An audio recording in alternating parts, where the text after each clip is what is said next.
Hey, what's going on, world? Yo, I appreciate you checking out my video this week. And hey, I'm asking that you share it, that you like it, and you make sure that this is a conversation amongst a lot of us and not just us. You know, I think that, I don't know if it started with my generation or it came before us, but we just got this habit of quitting stuff. You know, see, every kid wants to play contact sports where I'm from. Every kid wants to be Aaron Rodgers, every kid wants to be Randy Moss, and they sign up for these teams and they got all these dreams and aspirations of doing these awesome things on the field, and then they do what the sport says. It's a contact sport, and they catch that contact, they get hit for the first time, and they go to the sideline, and you know what they say? Mommy, I don't want to play anymore. Daddy, I don't want to play anymore. Every kid in my neighborhood, I'm dead serious, most of the kids in my neighborhood, let me say, they wanted to play basketball.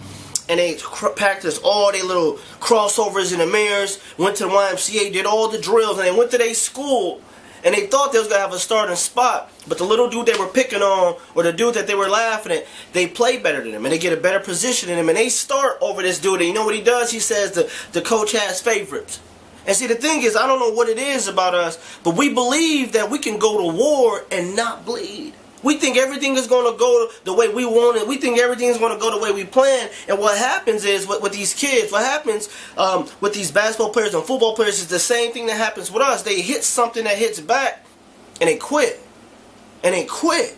And what people don't realize is that every time you quit, it gets easier to quit. Quitting one time, it's like twisting a cap to a soda. It opens a little bit. And every time you quit, it gets easier. And pretty soon, you open it up so much where anytime adversity hits you, anytime something is hard, anytime something doesn't go your way, the first thing you do is quit.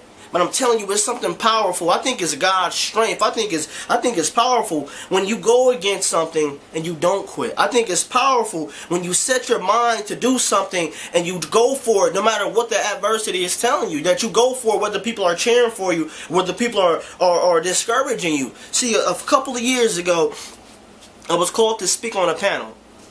And I was called to speak on a panel because I had a different belief than the people around me. And all of us had different beliefs. I think mine was just a little bit more unorthodox than my companions. So I go on this this panel, forgive me. I go speak on this panel, and it's a room full of people. I only know about 4 people in the room. And 2 of them came with me. One is one of my good friends, and one is my mentor, Max. If you know me, then you know Max. And as we're there, you know, we get to talking about our topics. There's maybe 75, 100 people in a room. And I speak my opinion on the topic. And the whole room, I'm not exaggerating, the whole room was not feeling what I was saying. And as I'm talking, I can see people's faces turning. I could see the cringes. I could see people taking notes. And it was Max right here, my mentor. There was another guy sitting next to him, really nice dress. And when I started talking, he had the look on his face like, oh, okay, you're gonna go that route, okay. But as we had the question time, everybody raised their hand, and all the questions were aimed at me. And I'm not saying this to make me bigger than what I am. I'm just being honest. I spoke something controversial. And I heard so many complaints. That's not part of our tradition. I heard it's the millennials' fault. You don't respect where we're from. And I remember hearing all of these things, and I started to second guess myself and say, man, am I wrong? And I looked down at my mentor, and he just whispered, hold your ground. Stay your ground. And I stayed on what I said I was going to stay on because I said I was. No matter what people agree with it or not, I wasn't being rude, but I said that I was going to do these things no matter what. This is what I believe, and I can't lie because people don't like it. So in our next session, after I got chewed out by everybody, the guy who was actually sitting next to my mentor, he was the guest speaker. And he had been speaking for, I think it was 35, 37 years. And he gets up, and one of the first things he says, hey, before I get started, young man, stand up. I'm like, oh, I'm about to get chewed out in here. And I stand up, and he says, Andre, it's Andre, right? And I tell him, yeah. He says, Andre, I know that everybody disagree with you, but I've been doing this for 37 years, and I agree 100% with everything you just said in the next room. And I'm in shock at this point. Because this is the guy people look up to him. He's like, I agree with everything you said, but what makes me respect you, young man, is that even though people disagree with you, you stood your ground. And afterwards, after he spoke, he did an awesome job. After he spoke, some of the people who kind of crapped on me, they came and they apologized.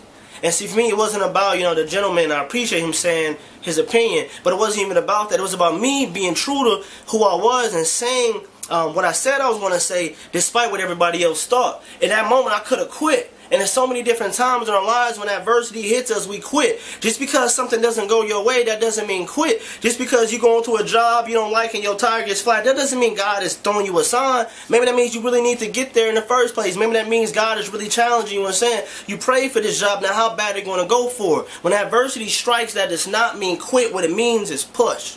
I'm going to say that again. When adversity strikes, that does not mean stop. That may mean push. Can you imagine where we would be as a planet if women quit? If women quit in one of the most toughest moments of their life, they're pushing a child out of themselves. And they pushing a child, and it says, a lot of women say that this is the most painful thing they've ever gone through. And in the midst of that, what if they said, nah, I'm done, I'm not really into this whole baby thing, I'm going to quit. But in the midst of the most pain they probably have ever felt in their life, for most women, they do something. They push. And because of that ability to push, all of us have been born.